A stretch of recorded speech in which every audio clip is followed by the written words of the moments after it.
Just a few technical reminding notes before we get started. If you experience any issues with your audio or video during the conference, just refresh your browser and that should take care of everything.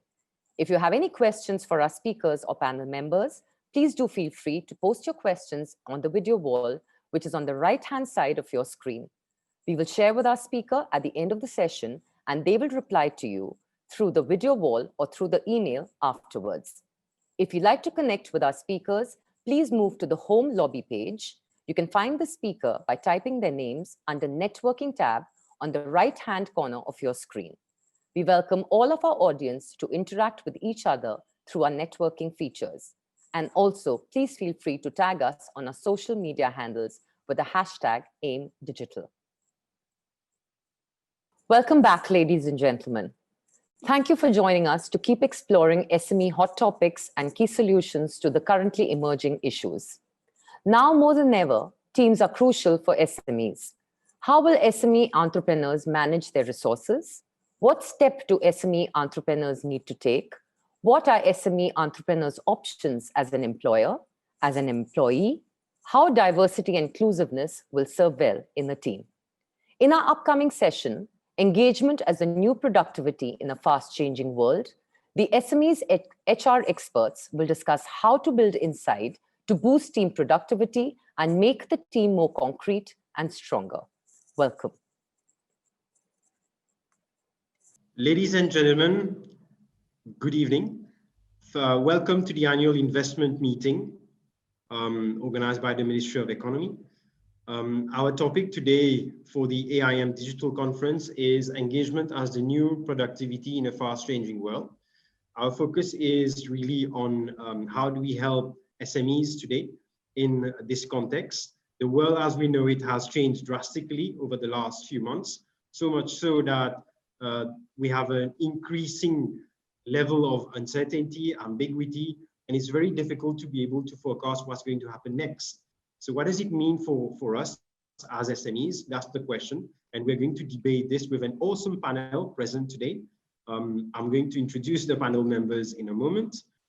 Here we have the awesome panel in front of us. We have first Dawn Metcalf, who is based in Sri Lanka. We have Dr. Tamer, who is based in Dubai. We have Dr. Nairouz, I suppose also based in Dubai. And we have Mr. Dragan, who is based out of in Europe at the moment, isn't it? Geneva. Geneva, thank you. So to start with, I'd like to get each panel member to introduce themselves and to share what is their perspective on the current context, what it means for SMEs in a fast-changing world at the moment. Over to you, Dawn. Start. Okay, thank you so much, Manish. And just to say that whilst I am currently in Sri Lanka with this ridiculously beautiful background, I am normally based in Dubai. I'm grounded here during COVID. And I run an SME, so I run a small professional services firm out of Dubai. But I also work as an author. And one of the things that COVID did for me, one of the things that it has done to disrupt my life is that it stopped my fourth book being published and launched in June of this year. So, you know, thanks, COVID. I think for all of us, you're right, everything has changed. And what I'm noticing is that SMEs are going to have to be even more agile, even more nimble, even more capable of listening to their people and to the markets than ever before. Thank you, Dawn. So what I sense is the need to be more agile and nimble for SMEs. So we're going to explore that more when we talk. Thank you. Over to you, Dr. Tamer. Yes, thank you very much, Manish. My name is Tamer. I'm a visiting professor at the RIT Dubai campus. My field of specialty is engagement, frankly. So I did my doctorate degree studying engagement and the role of engagement in productivity in organizations. My master's in change management, and I used to manage HR in a multinational organization across East Europe, Middle East, and Africa. When I look at the change in COVID, the requirement for engagement has changed in the dynamics of engagement in terms of the mental setup of employees as well as consumers. COVID came as a complete change in the status quo of the organizations and of life in general across the world. the readiness levels of people mentally was something that needs to be addressed. And now, as people are trying to recover somehow from the COVID, the engagement equation is changing again, and that adds up to the dimension of engagement and how vibrant the science is, and what kind of dimensions do we need to study and research, and also provide advice to organizations and to individuals in the society. So I look forward for the discussions today. Thank you, Dr. Tamer. So we'll look forward to your experience, both from a practitioner and the academic side of things. Thank you. Now I'll pass on to Dr. Nairouz. Hi, nice to meet you, everyone. My name is Nairouz Badr, Syrian origin, Canadian nationality, global citizen, lived all over the globe. And I've been living in Dubai for over 40 years now. I'm pharmacist by profession, but a couple of decades ago, I got accidentally introduced to leadership. And I always say I found people much more interesting than molecule. So I allocated the chemistry to work with people rather than being in the lab. At our company, we've been focusing also, we represent an SME. We're the first Arab female-led company in the MENA region in our part on sector. I've been the first also Arab Middle Eastern on several global board, including the Association of Executive Search. The reason why I'm mentioning this, because this has taught me the value of diversity and inclusion from all aspects. And, you know, I guess our panel today is a very good representation of this value. With the pandemic, with the challenges, extreme challenges that we all have faced, it comes with it great opportunities. So what we have found, it's of course a huge importance on focusing on digitalization, but equally, if not more important, the extreme, if you will, value that needs to be put on the human touch. And this is where I think we're touching here today. So this hasn't been more important than today in terms of equally investing on the human touch, on being genuine, in really being standing behind your employee and make them feel that we are here for you. Thank you, Dr. Nairouz. So what I retain mainly is, what I found interesting is how do we put the human chemistry into things, how you shift from molecules to humans, and also how do you, in all these changes, how do we stay human with the people touch? Thank you. So we'll explore that definitely. And the last panel member is Dragan Radic, who is from the International Labour Office, and he's based in Geneva. Over to you, Dragan. So thank you very much, and thank you for inviting me to speak today. Yes, so my name is Dragan Radic. I'm the head of the SME unit, small and medium-sized enterprises at the International Labour Organization. My background is in business management and psychology. The ILO is 100 years old, more than 100 years old, specialized UN agency, and we are known for a decent work agenda. So we are custodian of the SDG number 8, which is decent work and economic growth. And with that, we promote international labor standards, employment policies, social dialogue, social protection, and so on. And this topic it's of great importance really to the ILO because it strikes at the heart of decent work agenda. And why is that? It is because it is people, right? Not machines, not the IPs, not processes. The people we believe are the greatest assets for any business. And since 1944 actually, in the Declaration of Philadelphia, the ILO stated, you know, that labor is not a commodity. So you have to treat workers with dignity, with respect as a human beings. And this is why one way of doing that is really employee engagement. Thank you. Thank you, Dragan. So SDG number 8, decent work. And as we know, SMEs are globally amongst the biggest employers in the world. So most people are employed by SMEs, and it's becoming even more relevant to put engagement at the heart of businesses and SMEs. Thank you. As you see, ladies and gentlemen, we have an awesome panel. By the way, I didn't introduce myself yet, so let me introduce myself now. I have the pleasure to be your moderator for this session. My name is Manish Bandan. I'm based in the tropical island of Mauritius. I'm a fourth generation Indian. I happen to speak English with a French accent. That's why you can see my accent is a bit peculiar. So I'll try to moderate my accent a bit. And it's a pleasure to be with you today. And as you can see, we have an awesome panel, which is a very diverse panel, which really represents the true global nature of global citizens that we are living in the world of today. So thank you. Let's move on to the first question as we dive into the subject. The first question, dear panelists, is why is employee engagement essential in today's VUCA world?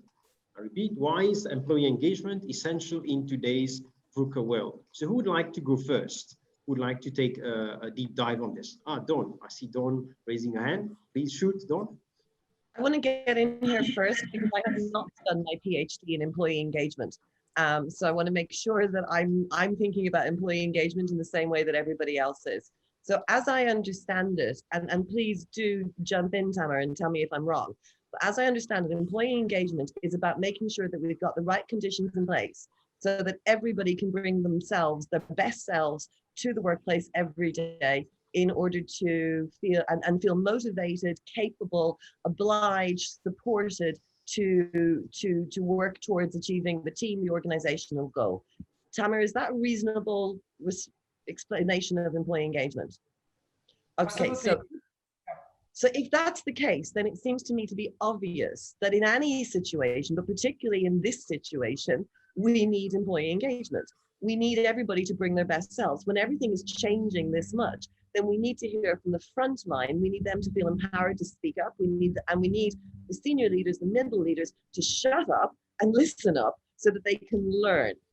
Where I think we go wrong with the employee engagement way too often, and again, I'm a practitioner, not an academic, so forgive me if I'm simplifying, but too often it becomes about happiness and well-being. And happiness and well-being are important, but they are not enough.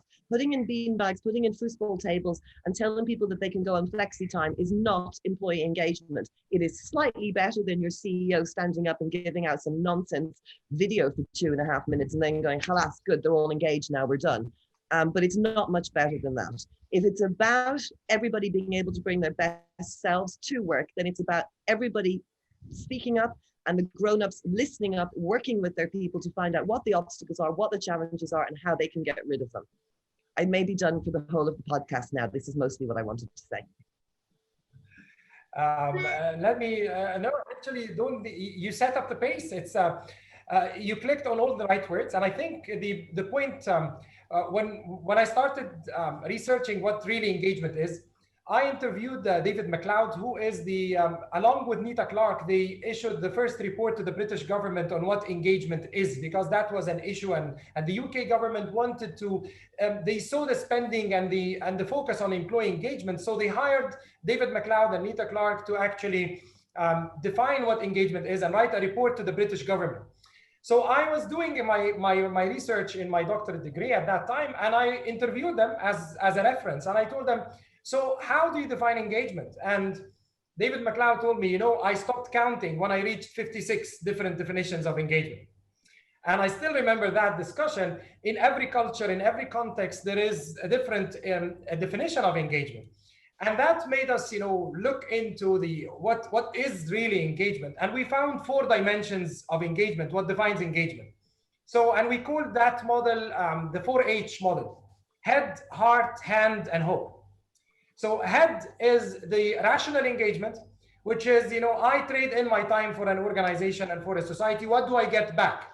Which relates to the code that Mr. Radic was coming into. So I'm trading my life. I'm giving you my life, and that's not something that I can replace. So what do you give me in return? And that's the rational part. Well, let's hope it's just time and not an actual life, because that seems like a lot to be asking for at work. Just time, maybe. Yes, life is all about, you know, moments that we live. And you know, the second H was the heart, which is the emotional engagement. So which relates to the affection and how the absorption of time, how am I enjoying myself?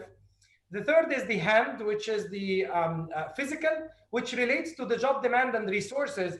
Do I have the right resources to do my work, or I'm being burned out, asking me for that kind of demand, but I only have that level of resources, so I'm burning out myself. And the fourth one is the hope, which is the vision for the future. Do I look long term? Does my work today help me achieve a long-term vision that we want? So actually what you mentioned, Dawn, is exactly, sometimes people would focus on a certain dimension of engagement, which is the emotional side, but that's not the total engagement, because you still have the rational and the physical and the hope. So that's how it is. So yes, you clicked, actually, you actually clicked all the buttons on that. Can I just come in quickly? I think that obviously, since we are here, we would all agree that, and the research shows, employees engagement is very important. It brings results. There's lots of good research to show that. And I can tell you from our side, we have a global program running now in 26 countries, which is called SCORE. And that SCORE program is about improving productivity and working conditions based exactly on employee engagement and workplace cooperation. So from my experience, we know that it is not easily done, and we can talk about it later, but when it's done properly, it does bring a great results to SMEs and to their workers as well. But it has to be done properly. So I fully agree with Dawn. I mean, you don't do it by saying, okay, I've heard about it, so let's have Friday night drinks, you know, and let's kick off, and then it's all done and we forget in 2 weeks and you know, it's new flavor of the month. So if you're going to do it properly, it has to become a business priority, and it has to be driven by a top. And we'll be talking about that later, how. But for me, the key words are this, you know, trying to achieve the emotional attachment so that workers feel passionate about it. So it's passion, it's emotional attachment, it is a trust between the management and the workers. And then you create this profound connection that is lasting. You know, so it's not only about money, right? It has to be more than that. I'll stop there to give opportunity to other colleagues. So I'd like to react on that to see, because the question was, why is it important in today's world? So we discussed a bit briefly about what engagement is. We demystified it to give it some context and meaning, including, very interestingly, thank you, Dr. Tamer, about the 4H formula. So the question here is, why is it important in today's context? Could we explore that? Well, because it's about productivity. Because if the definition is we need employee engagement so that people can bring their best to work and get on and do what we're paying them to do, then what else is there if there's not that? I'm struggling a little bit. It reminds me of a conversation I had with a CEO of a bank in the Middle East. And I was talking to him about L&D and learning and development for his people. And this was not in a business meeting, this was casually, socially, because that's how much fun I am to talk to in social situations. And he said, oh yeah, no, I'm not interested in that. And I said, well, why not? And he said, oh, I'm interested in the numbers. And I was immediately frustrated, because where does he think the numbers come from? If the numbers don't come from your people, then where do they come from? So you focus on the input, my friend, not the output. The output is engagement. What are the inputs? That's what we're interested in, right? Yeah. Yeah, absolutely. Sorry. Go ahead, Dr. Nairouz, please. I was going to say, and more so, this is very vivid in an SME environment, because everything, you have a lens that expanded drastically. And as accurately has been said, you know, if you will, the employee retention or lack of it, it has a massive cost, especially on SME and SME business owners. Retaining top talent is definitely a priority, and it cuts spending and it creates a high value for the organization. So definitely, I mean, putting a great emphasis, I would say, on employee engagement, but with a differentiative approach and understanding that one size does not fit all. What could be very survival for me today could be trivial for somebody else. So like Dawn said, let's all of us to go out for a drink. That could be a burden on me when I'm having my kids that I need to attend to and do homeschooling, for example.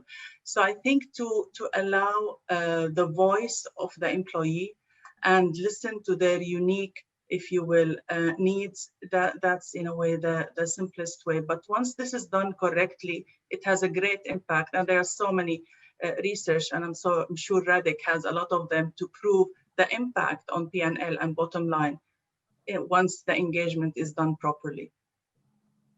Can I just to pick up on that point? Dawn, it is about productivity, but if it is going to last and be sustained, it has to be more than that. It has to be productivity and working conditions. You know, this is the same, the two sides of the same coin, because the management has to lead, has to start, but workers will be on board for the time being, but then you have to really share the gains. I mean, this is about expanding the pie, right? Enlarging the pie. And then when you do that, if you only take and do not give, the pie will not last long.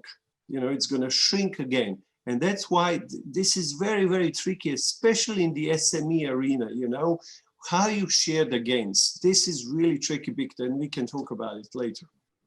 That's exactly the point. That you can't, sorry, Tamer, but that's exactly the point. You can't do engagement to somebody else, right? You can't stand up and go, hello, I am a CEO. I'm engaging you now. That's just not how it works. People decide whether or not they're going to be engaged and how long they're going to be engaged for. And to Nairouz's point, it is individual. People want different things. We can't be all things to all people. I don't care less about some things that other people really, really care about.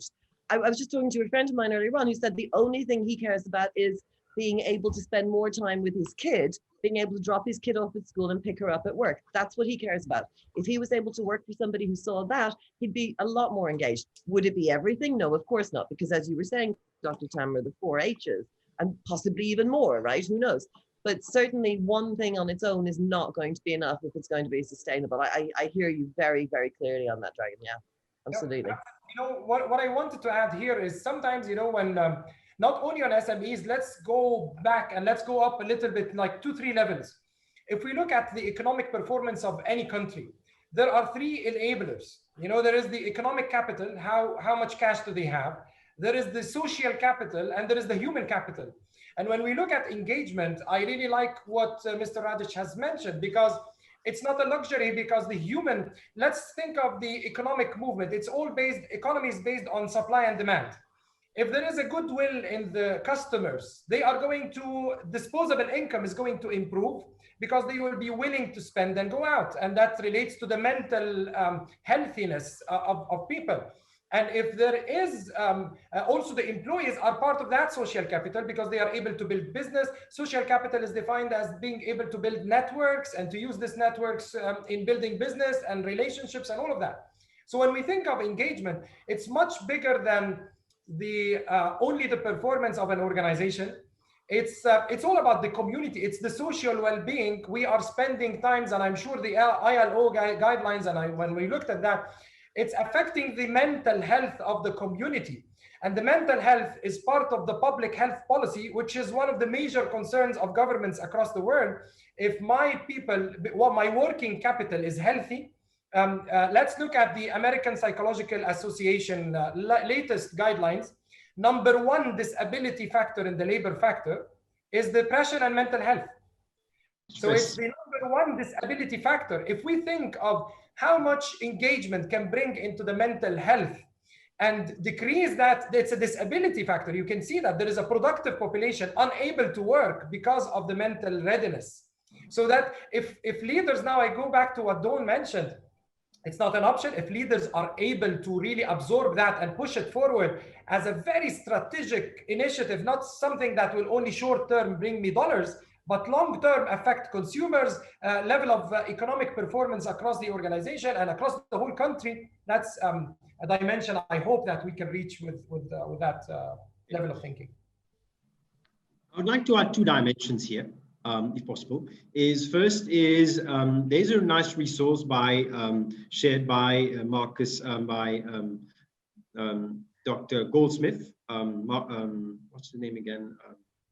Marshall Goldsmith, on what he believes is engagement. And he quotes engagement as it's a 2-way traffic. It's an equation where you have on one side what's the employees doing to get engaged, and on the other side, what is the employer doing to be able to create engagement. It has to work both ways. Unfortunately, most of the time, companies, enterprises, even SMEs think of it as one way only. That is, what do I have to provide to enable engagement in my workforce? But at the end of the day, it's also what each individual, as Dawn mentioned, has to do to be engaged themselves. So I think that's one dimension which is worth putting forward. It's like this conversation. It's a conversation we've had 100 times about work-life balance. And people go, well, I want work-life balance. Well, how am I going to give you work-life balance? I don't know what that means to you. People have to take some responsibility for themselves. It is a two-way process. Having said that, if you do try and speak up, if you do try and get engaged in your workplace and your leadership are not engaging back, then they're telling you something and you've got to make some decisions, right? You know what, I think also we need to, when we talk about SMEs, there is no standard definition of SMEs, right? So that's the first thing, but the focus here is on SMEs. And this is particularly challenging when it comes to employee engagement, because SMEs have poor HR practices in general. But that's, again, I'm generalizing, because what are we talking about here? Are we talking about Western Europe, where you have figured it out very quickly, and in a number of parts of the world, developed world, where you have figured out, employees are really key asset and I have to take care of them and I have to be flexible if I can? Or are we talking about developing world where there is huge power distance between a manager and a worker, and where people have to first learn to actually appreciate that the workers are actually genuine human capital, right? They're not commodity. And I think when we're talking about SMEs, when we're talking about, bringing them on board, childcare, flexible working arrangements, we're talking about two different worlds. There are two gears in this world, and we have to be mindful of that. There's lots of catch up to be done in a number of countries. I've spent most of my career working in countries where there is a high PDI, power distance index. So just to be clear to anybody who's watching, what that means, that's a situation where people feel comfortable with a hierarchy in essence. So I'm okay knowing where I stand and where you stand, nobody's going to try and move it very much. And you're right, that does have an absolute impact on the way people treat their workers. But I would argue that if we're going to ask people to treat their employees like humans, we should call them humans. We shouldn't call them assets. We shouldn't call them human capital. We shouldn't do anything like that. We should call them people. But I would also argue because if you just give them an inch with human capital and they'll treat them like capital. But I would also argue very strongly that there's no point. There's no point making the argument, hey, they're people, be nice, be good. They deserve a decent workplace. You're never going to get that. We tried that, ladies, women, we tried that. Be nice. We're half the population, give us half the space. Nobody paid the slightest bit of attention. You have to do more than that. You have to make the actual business case. Now, and I'm sure it's been made, but I'm pretty sure it's like D&I. You've made it, the research is out there. If anybody can be bothered to read it, they know that that case has been won. The question now is, what can we tell people to do specifically, and tell them what not to do? Because let's face it, we're all running businesses, right? And the people we're talking to, the running businesses, they are going to be like the bank CEO. They're going to be worried about the numbers. So if you want them to do anything else, it's got to be connected to those numbers. There's no, There's no mission without a margin, people. I think we're branching into house, right? Yeah. The second question, you're jumping down, but that's good. We have to move on, no? Yes, indeed. I think in a nutshell, what I would summarize from the essence of what we've covered on this first question is how do the importance of engagement for SMEs and for enterprises doesn't have to be proven. There's a strong correlation between productivity and performance. There's a strong correlation between happiness and engagement in that sense, how it creates that impact on society as well. And finally, how do you make it, the valence is, that is, how do you make it pertinent at an individual level? What matters for you might not matter for someone else. So how do we connect with that and make sure that by finding what matters for the person, we're able to create effective engagement on that? Good. So let's move on to the second question now. Thank you, Lulu. The second question is, how can SMEs enhance engagement in their teams? Okay, so how can SMEs enhance engagement in their teams? So who would like to go first? I would. Yes. And I will touch here on a recent McKinsey research that have been done in terms of what is the rescue remedy for organizations and SMEs in the current pandemic. And the first thing that has been identified is reskill program. Nowadays, we need to invest into unskilling what we knew, what used to be really good for yesterday is irrelevant for today, and then reinvest again into the learning of new skills. One of the main elements as well is to be very careful not to cut cost of learning. And learning doesn't have to be a huge budget. It's on the how. There are so many ways that you can do different, if you will, platforms in terms of learning, especially having the luxury of being an SME. The managers can have more time on one-on-one contact. There is like on the job, if you will, mentorship and coaching. It doesn't have to be a big workshop, maybe a 5 to 10 minutes interaction. You can do a bit of small dose of learning, and then they go back and come, if you will, and share their stories and what they have learned. And building employee skills is very critical in terms of what is the new business model and what's relevant for today and tomorrow, which is totally different to what we have known in the past. Of course, to be able to be agile and to be able to start quickly on whatever programs that you have identified, test it rapidly and interact, ensure that it's integrated in your system. And in general, SMEs, even though that many may not have identified the employee engagement definition, but many of them, the good news that they have been doing it, because simply, by not having the hierarchy that Radik was mentioning, for example, and by more working as a family business. So it tends to be that there is this kind of unity and care that works within SME, and less, if you will, bureaucracy when it comes to that. And of course, that's the big notion, but our people are applying it. That the ones that they're having excellent, if you will, impact on organization, on economy, on society. I just adding to that, I think we have to start with the question why. When it comes to employee engagement, why should we worry about that? I'm running small business, for example. I'm struggling, on daily basis, lots of problems. And somebody comes up, okay, this is now the greatest idea or new idea, employee engagement. Why should I worry? I mean, I think it's a business case, and Dawn said about this, right? I think you have to show to owner of the small business that there is clear business sense beyond common sense, that actually engaging employees is good for the business, in order to change the mindset of the leader, right? So I'm not always in favor of starting from the top, but in this case, when it comes to employee engagement, I would argue you need to go at the top. You need to present the business case. You need to show the data. From our programs, we can show percentage-wise how much you save on energy, how much less you waste, how much you cut the cost, how little accidents you would see. It would, you show the numbers, you show the figures, and then you actually get attention. And this is then why, and then later on we can talk how, and I just don't take the time. Yeah, and I can share personal Sorry, go ahead. Sorry, go ahead, Nairouz. Sorry. You go ahead. Please. I was going to say, I'm going to share a quick small example, a life example in our organization. When pandemic hit, cash flow was a big problem.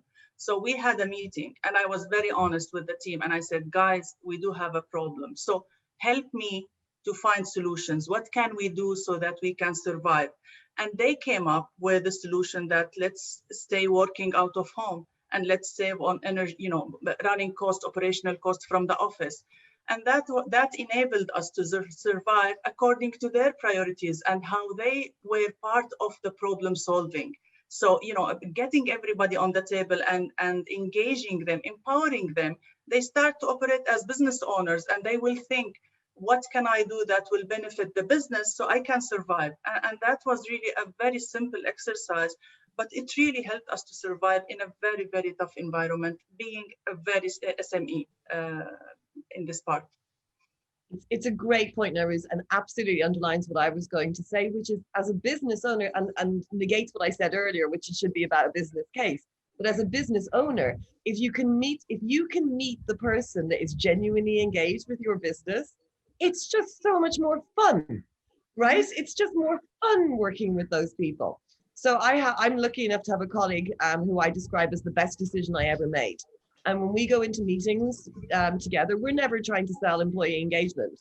But I bet if we did, it would work because of how engaged she is. She is, she's obviously a joy. Anybody she's ever met wants to steal her from me. Do not steal her from me. Walk away. The other thing that you said, Nairouz, is that it's kind of simple. And this is the problem. People want it to be complicated. And things can be really, really hard without being complicated. And this is hard without being complicated. So I've got a story about a guy years back in Dubai, and he was a sales manager, international, big multinational insurance company. And he moved to Dubai, and he had the most multicultural, most diverse team he's ever had in his whole life. And this team, within 8 months, their sales had gone through the roof. Like they were knocking it out of the park. So HR people from the company from all over the world came to visit going, what did you do? What did you do? What did you do? As you might imagine. And he went, well, here's the story. I was born in the north of England, and I worked in the north of England my whole life. And because I worked in the north of England, I knew everybody and I knew how they thought, et cetera, et cetera. So I knew how to manage them. I knew how to engage them. I turned up in Dubai and I had a South African, a Mauritian, a Lebanese, a Syrian, an Irish, an Australian, men, women, Muslims, Christians, all kinds of people. I had no idea what to do with these people. No idea how to engage them. So do you know what I did? I asked them. And then when they told me, I did that thing. And guess what? HR were really annoyed because it wasn't complicated. It wasn't a platform. It wasn't a system. It was as simple and as hard as ask your people, shut up and listen. I would, as a confirmation to what has mentioned, and also a debate point, I don't think there is a silver bullet for what's the question that Manish has raised in the beginning, which what do SMEs need to do in order to raise engagement and to. I don't think there is a silver bullet, and I echo what the discussions were saying. It's all about understanding the employees, and that's what we all need to focus on. You have a unique mix of employees. Most of the world now, with the immigration statistics and all of that, you have people from different backgrounds, different cultures, sit with them, ask them, listen to them, exactly like you mentioned, and analyze. And based on that, act. I don't think there is a formula that we need to, so to the question back that was raised, I don't think there is one thing we can do. We cannot say, focus on doing 1, 2, 3, maybe listening to people, analyzing and understanding what engagement means in your context, and then based on that, making an action that makes sense. And sometimes we say, common sense is not common. And that's why if we are, let's say, 4 or 5 people engaged into organizations, what works in an organization is a necessary not going to work in another organization. So, and I think this is what is missing in many organizations, that sometimes they need, and this is what I see as a practice in the majority of organizations, they would go and buy off-the-shelf engagement surveys, just try to do them, whatever is happening, then they apply. That doesn't work. Because again, if we look at the global workforce study that was done twice in 2010 and 2012, the engagement drivers that were found in 2010 were completely different than 2012 in terms of the drivers and the priorities themselves. When they compared the top 5 priorities that occurred in USA was different than Mexico, then different than China. So every country, every culture, every organization has its own priorities. So what you need to do, in my own opinion, there is no silver bullet to answer the question. I think so, from my own opinion, there needs to be a step before planning, which is diagnosis. Like, whenever there is an issue, diagnose first and then plan. So, in my part of answering that question would be, spend some time in diagnosing what is exactly the engagement equation, and then based on that, make an action. Just Okay, just because the question is how, just from my experience from the ILO, I mean, based on 10 years and work in 26 countries, you know, and thousands of SMEs, I agree that there is no silver bullet, but there are some checkpoints that helps in employee engagement. For example, one being that the workers should understand the big picture deal, right? What this organization is all about, where is it going, how do they contribute? I think that starting point to actually, willingness to be engaged. Then ideally, you know, knowing your employees personally, it's great. You guys running smaller businesses, it's easier, but when you run a medium-sized business, 300, 400 workforce, it's a bit tricky. And therefore you need to have you need to somehow feel the temperature of the room. You know, what are the workers thinking? Are they happy? Is the particular supervisor really bad or aggressive that is demoralizing the workforce? This is that research that you're talking about. You have to do your homework to understand. And then once this is done, it comes the open and honest communications between managers and workers, and leading by example. If you say, well, I want to engage, I want to hear you, then when they give you the idea, you know, how you could improve the business, and this could be done either through some employee suggestion schemes or performance improvement committees, it's important that you act on it and you say, okay, we consider it, you know, it didn't work, but you give this feedback. Otherwise, you have lots of ideas being generated, but nobody's catching these ideas. And if nobody is responding, it's not going to work. So that's from the enterprise perspective, you know, from the management perspective. Regular meetings, bullet points, bullet board, newsletter, tell them what's going on. But then again, what's in it for them? This is super important. It cannot last. So really, what's in for them? It's, you know, you reward people. You know, if this idea is saving you an energy or it's really making you more productive, then you actually put them on a pedestal as a champion, and you reward them. You actually invest in employee training, and you survey the workers regularly to feel that temperature. I mean, these are some. I mean, we don't have time, but we could talk a lot. These are some of the things concretely that we know. They're working at the shop floor in the furniture factories in Vietnam, shoe manufacturing in Colombia, you know, in China, in high tech. Yeah, these are some of the tips. I agree with you, Radhik, and you know, Interesting you say that. Sorry. No, Sorry, go ahead, Tamar. All right. So the point is all about doing the impact analysis, and this is exactly what Radhik was saying. There are elements. So always in engagement, there is element of leadership, element of vision and communication elements. And this is exactly why when we looked at the 4H model, we suggest and say that you have to do impact analysis first to see what is out of those. In every organization, there will be priorities and impact. Based on that, then you make an action.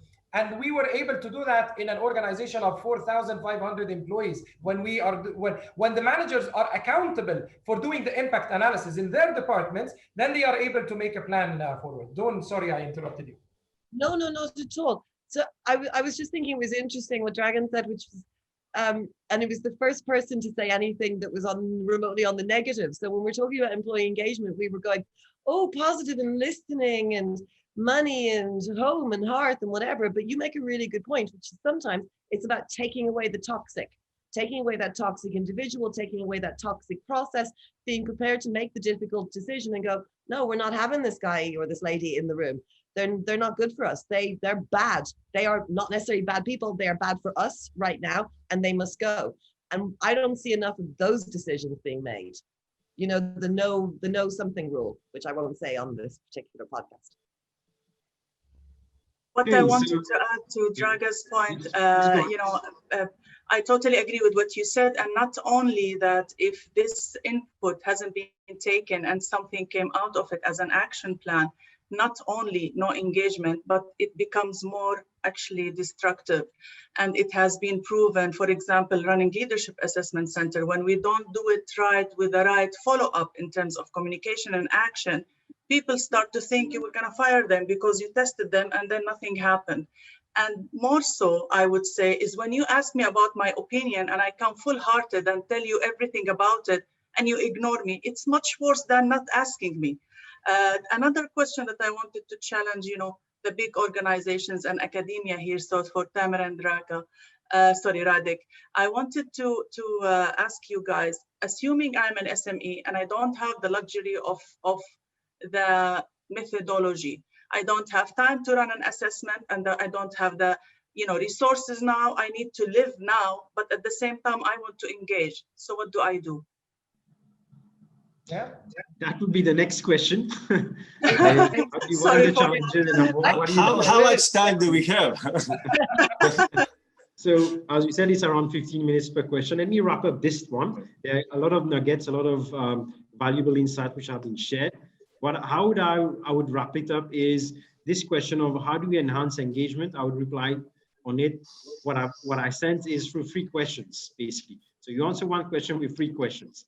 Instead of that, there's no one size fits all. There's no silver bullet, as you mentioned, but there are 3 questions which we need to deepen on. The first one is, what is our purpose as an organization? Why do we do what we do? What is the meaningful work? Why people are working with our organization, which would make it create that kind of environment where people want to work.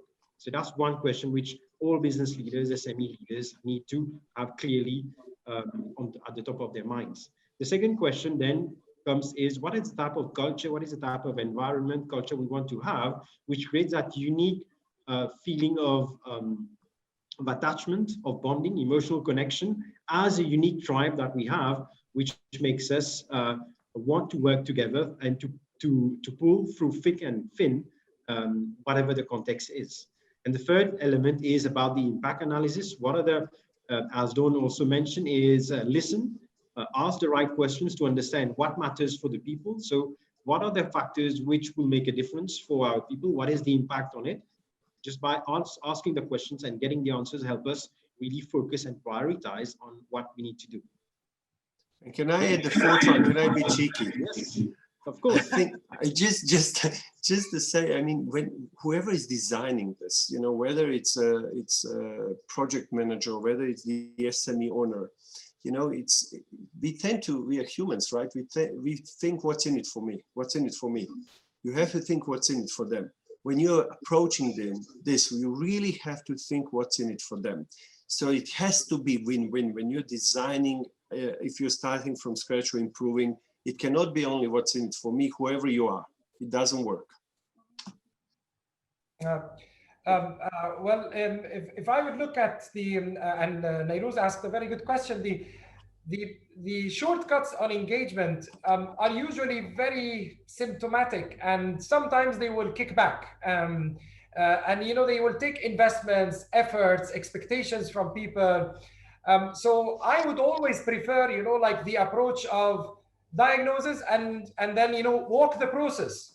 It's an important investment, so let's have a process for that, but let's speed up the process, but let's do the process. In my own opinion, if an organization wants to look, engagement is a long-term, when we speak about organizational culture, when we speak about I know Dawn hates the word capital, but if we say, social capital or so if we say social well-being, social welfare, if we do that, so in order to change the words, it's something that doesn't happen overnight. And if we do it properly, it needs to be we need to have people with resilience, people with knowledge, with that attitude that Dawn was talking about, the energy and the engagement. Radek was talking about the process. ILO is an organization meant to regulate and, to say, those guys are the parameters, those are the processes that you should be measuring. And this is why we need regulatory bodies, we need energy, and we need structure. So to Nairouz's question, I think I would always go to the long term and proper process design, that it will be more sustainable, at least in the future, rather than the short term shortcuts. But how organizations, sorry, go ahead. So it's kind of what you sense is focus on the process, make it systemic so that it's becomes a system on its own that can live on its own, and it's not people dependent completely. Yes. Yeah, but Nairouz, I'm not putting words into your mouth, but I'm guessing that you want to address the fact that as an SME, who's got the time or the energy or the resources, which brings us on to the next question. Am I putting words in your mouth, or is that what you were thinking? Very well done, Dul. Thank you. Like, really? Another process? No way. Okay, so let's move on to the next Tamer. question. No worries, it's okay. So for the sake of time, we need to move on to the next question, which are, what are the challenges SMEs have to overcome to create an engaged workforce? Lack of time, lack of money, lack of energy. I mean, all of the things, all of those things, the same as everybody else, right? Except it doesn't matter. It doesn't matter what the challenges are. It's like saying, well, what's the challenges involved in, oh, I don't know, in hiring people? It's awful, right? It's boring and it takes forever and it's expensive. And you're probably going to get it wrong. But you still have to do it.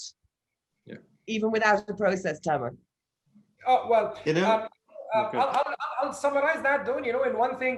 Do we believe in occupational science, occupational psychology as a science or not?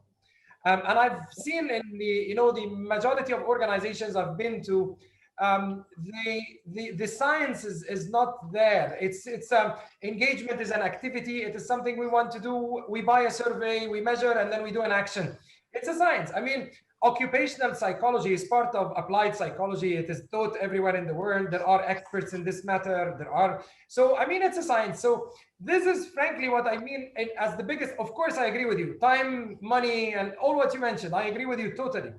But I agree with you. I mean, I agree with you. I was doing some work with an organization around cultural change. And what you just said about it being an activity as opposed to an actual process was driving me completely crazy, because you could see them just throwing energy and money at this, and it's not sustainable. It's not going to work. So I get you. I'm also now taking that hat off and putting on the SME owner and going, who's got the time? Yes. There is always going to be that problem. Can I just say, it's not, just briefly. I mean, usually when you ask SMEs, what is the number one challenge? It is money. Access to finance is number one problem. In this case, actually, I don't think it's the access to finance. It's not finance. I think in many countries that we've seen, it is actually the culture of the place, where it's usually top down. I know the best. You're there to do what I tell you to do. How are you going to have employees on board like that, right? And also, so it's in culture of the workplace, it's copied from the culture of the country, right? So if you have a country where this power distance is very, very strong, then sometimes it is applied to the workplaces. But the other thing is also, where you have foreign investors going to another country, they tend to bring their own cultural values, and they tend to run the businesses the way how they would run it at home. That is creating lots of problems. You would never have workers on board if you do not understand local people, right? So it is not only always about money. Yes, it is about time, surely, but it is really workplace culture that it's important. Top down never works. I think also it's about the balance between the science and the practicality. So I totally agree about, the science and the investment in terms of having the right approach and process in place. But let me challenge you guys. How many organizations you know of that they got the most wonderful experts coming, giving them this wonderful boxed file that have been put on the shelf and nobody use it? Number two, this pandemic, you tell me which process you refer to be able to survive where nobody has any manual related to this. So for us, for example, coming from emerging markets, it's built in our DNA to be problem solver, to be fast, to be survival, to be agile. These are the things that you need. That there is no time sometimes for the theory. I'm not saying it's not important. It's super important, but sometimes for you to be able to survive, you need to be a little bit more agile and on your feet to some extent. And like I said, about the example that I've mentioned, that it wasn't really rocket science for us. We just had an open conversation and I said, guys, we have this problem. I want to support, but I don't know what to do. You help me. And we came up collectively with a solution. And there are so many studies that shows actually that SMEs do much better in employee engagement than bigger organization, believe it or not, with all the big resources and supports and financials. So I think, again, going back to the human nature and the genuine interest from the leadership team into really, we are you know, employees feel it when you are really practicing what you're saying in terms we are in this together.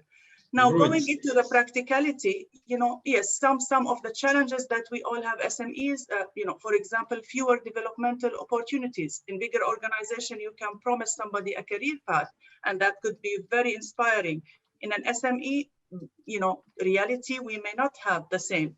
So how can we excite employees and add value to their life continuously? And it's more and more proven, especially, you know, the new generation, that they're more interested in the add value for their own knowledge and know-how and expertise and experience than really incentives and monetizing.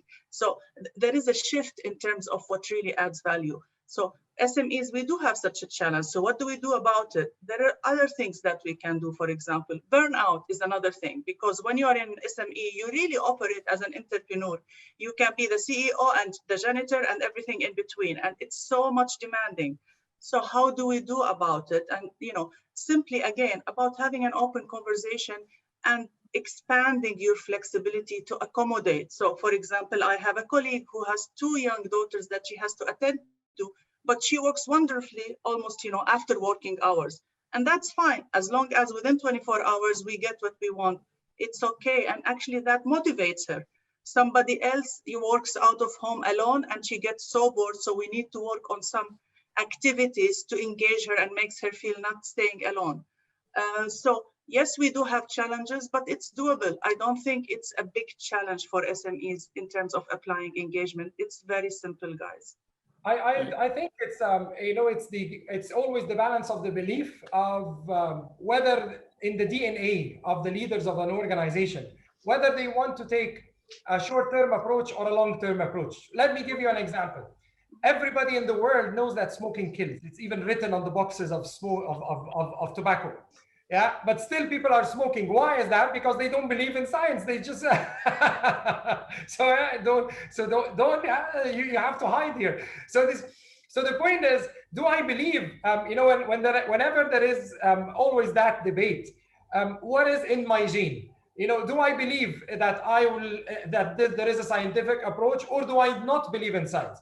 The WHO, even the tobacco companies have written that on the cigarettes, smoking will kill you, but people still go take their money and then go and buy something saying, please give me something that will kill me in an indirect way.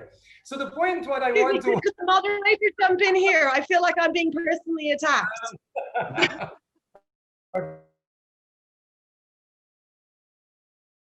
Okay, so what I'm saying is this debate, I like it between, whenever we say there is a scientific approach, people say, yeah, but pragmatic approach. Scientific approach is pragmatic approach because there is something called applied science. I mean, there is something called applied psychology. Applied psychology is split into clinical psychology, forensic psychology, pediatric psychology, social psychology, clinical psychology. So when you look into an occupational, of course. So occupational psychology is part of applied psychology. It doesn't mean it's not pragmatic. It just says, you know, when you have a heart problem, you go to a cardiac doctor. You don't go to someone. There are people still in this world that we are living with all the media and science who don't believe in doctor, and they start going to people who are treating with herbs, natural medicine, you know, all of that. It's in the genes. They feel, even in cancer, they don't go to cancer therapy. They will go to homeopathic therapy, and they will say, I don't believe in science. I will go to natural remedies. So again, it's in the gene. And my point here is that if we are talking, and you know, if we are focusing on engagement as something that is so important, let's give it the right way of design, and you know, let's not take shortcuts. Nairouz mentioned correctly that we are a region that is known for quick actions and survival and all of that. How much of that is sustainable? You know, how many brands have gone global from the region? How many organizations have franchised in the region? Where are the organizations that are franchising everywhere? We are bringing in franchise. Where are our franchises? What I want to debate and you know, raise as a point, since we are in an investment thing, is that if we structure properly, it's more having more chance to be sustainable, and it's scalable. Because when you want to scale up something, it needs to be based on a design process. And this is absolutely, yeah, this is what I feel. And you know, but it's a very logic debate that always happens whenever you say science or practice. They shouldn't be against each other. They should complete each other. That's my point of view. What we hear is it's both are mutual to each other. They support each other. Actually, what I hear from you, Dr. Tamer, is how do we engage? How do we create this as a proper strategy and embed it in your strategy as an organization, rather than it's just a process or just a one-off project. It becomes a complete strategy which is sustainable. Absolutely. And it's not expensive. I don't think it's the finance. Again, just going back, sorry, Dawn, just very quickly. I just don't think it's expensive. You know, when you engage your employees, you know, it is about communications. It is also about sure, investment in training, yes, that could come at a cost, but also it retains the workforce. Then it is about occupational health and safety. That cannot be counted as a cost. You don't want a worker to lose the arm and the leg, and then how are you going to engage them later on if you don't care? So it is not expensive. It requires goodwill and it's common business sense. You know, the question is, if it's so good, why everybody is not doing it? You know, what's going on? This should be the debate. Yes, why people are still smoking if smoking kills? Again, you know? Moderator. Yeah. Okay, sorry, stop Let's smoking. not take that smoking example. Okay. Smoking example, no good. We maybe have tobacco companies. But it's very important that this has to be a live exercise. We cannot do it once and tick the box and then think that we have the most fabulous strategy, because tomorrow it may be totally irrelevant, especially in nowadays the speed that this globe is evolving into. It has to be a dynamic, it has to be an ongoing effort, it has to be a conversational, and that's why I'm saying do not complicate it, because it won't be sustainable. You cannot keep it dynamic if you have to make this big project about it. So yes, the marriage between the science and the practicality, this is very essential. I agree. And I feel Dawn has something to say. Yes. I want to say two things. So number one, Tamer, you must not turn on the news today. If people not following science is bothering you, do not open the news. Seriously, particularly in the States. Don't touch it. The second thing, I think maybe, Nairouz, you and I might share some common characteristics. I remember speaking to my ex-husband and saying to him, look, I really don't like processes. That's my problem. And I understand that and I get that. And he looked at me and he went, what do you mean you don't like processes? And I went, well, you know, I don't like following processes. And he went, yeah, no, what you mean is other people's processes. As long as you create the process, Dawn, you're very happy with it. Yeah, look at you all nodding your heads like this, right? And this is the problem. But the problem, engagement, that's exactly the core of engagement. You know, you just answered absolutely. Yeah, exactly. It's about finding your process, what makes you tick. Absolutely. So really, again, tuning out, listening, understanding with the proper diagnostic, and then providing that solution which makes sense to that person. Absolutely. We agree. Okay. So we can move on to the last question as we wrap up. This session has been very interesting, engaging, and insightful. So let's move on to the last question, which is, and I'll reach out to each panel member here, is what is the one key advice you would give to an SME embarking on such a journey in the current context? So let me repeat, what is the one key advice that you would give to an SME embarking on such a journey of engagement in the current context?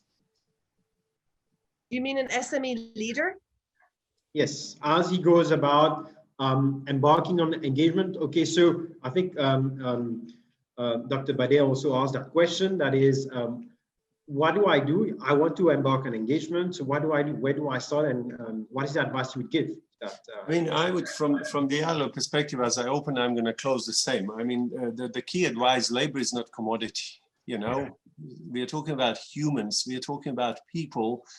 If you want to talk about assets, then we would say it's a key asset for the business. And therefore, when it comes to employee engagement, you need to take it really seriously, as you do with other aspects of your business, such as marketing, finance, production, customer services, because these are important functions as much as employee engagement. So our advice would be set it up as a business priority, walk the talk, lead by example, get people on board, experiment, pilot, and absolutely share these gains. I mean, you have to be fair.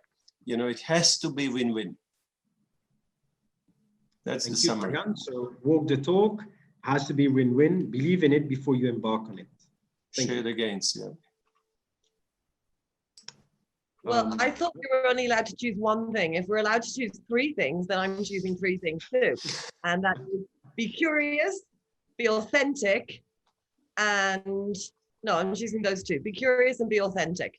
It's exhausting to be anything other than authentic. Oh, be curious, be authentic, and almost by definition, therefore be vulnerable. If you can do those three things, then other people will speak up. You can then understand them. And then even without a process, you can crack on and try and engage with them. So engage with them, not engage them. Engage with them, because humans. So be curious, be authentic, and be vulnerable. So in essence, in one thing is be human, though. That's what you mentioned. Yeah, that's kind of, yeah, you're right. Yeah, good point. Sorry, I could have just done it as one. Thank you, Dawn. Dr. Tamer? I would, if I want to give one piece of advice, that would be, we always say humans are the most expensive assets in any organization. If you believe in that, then as you do a financial strategy and as you do a capital strategy and as you should do a human capital strategy or a human strategy. And if you want to do a human strategy, there is always a process to follow. And I know, that this is something that we have to live with. And there is always, you can speed up the process. You can re-engineer the process to remove unnecessary moves and things that are not practical for you at that time. But follow a process, follow a scientific approach. If you really believe in the first statement, then this should be a conclusion. If you believe that humans are the most expensive assets an organization have, then treat your most expensive assets as a strategic asset and spend the time, spend the efforts. And as Mr. Radic has mentioned, it's not expensive at all. It's just something that needs to be in the genes, in the DNA, that if this is my most important thing, then walk the talk and plan right for your most expensive assets in the organization. So in a sense, walk the talk, follow the process. Yes. Develop a process and follow the process. Yes. Okay, thank you. And last but not least, Dr. Nairouz. I can't agree more with all what have been said, of course, but to add a different flavor, being the diversity catalyst, studies have shown that more diversity and inclusion you have, by default, it increases employee engagement. So invest in diversity, not only gender, not only authenticity, not only age, not only background. You will be amazed when you have different colors on the table, how much innovation happen, how much problem solving happen, how much engagement happens. Thank you. So create engagement by fostering and encouraging diversity. It is naturally a catalyst which will create great engagement. Thank you. Absolutely. Thank you, everyone. Thank you. It's been an awesome session. We are almost done. It's almost 1 hour. The time flies, actually, isn't it?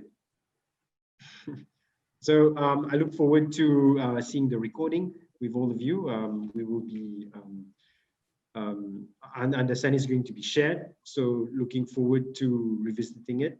And thank you once again. It's been a pleasure. Thank you all. Thank you, Manish. And I hope we have 10 seconds for commercial. I'm going to put in a chat box the SCORE. We talked about SCORE program a lot. I mean, I mentioned this program, which is really walking the talk on employee engagement and workplace cooperation. This is really working in practice. So I'm going to put the link on the side in the chat box, and then people might just follow it. Great. Thank you. Great. Thank you. Thank you, Mr. Radic. Thank you to the organizing committee. Thank you to Lulu for being the hostess for this annual investment meeting, and the AIM Digital. So looking forward to the next one. All the best. Thank you very much. This was definitely a great interactive discussion. Thank you very much, Mr. Manish Bandhan, Dr. Tamer F. Elava, Ms. Dawn Metcalfe, Dr. Nairouz Bader, and Mr. Dragan Radic. Dear attendees, if you have any questions, please feel free to post your questions on the video wall. We will share with our speakers and they will reply to you directly or through email. If you'd like to connect with our speakers, Please move to the home lobby page. You will find the speakers by typing their names under Networking tab on the right hand of your screen. We welcome our audience to interact with each other on our chat wall. Please also do not forget to tag us on our social media handles with the hashtag AIMDigital.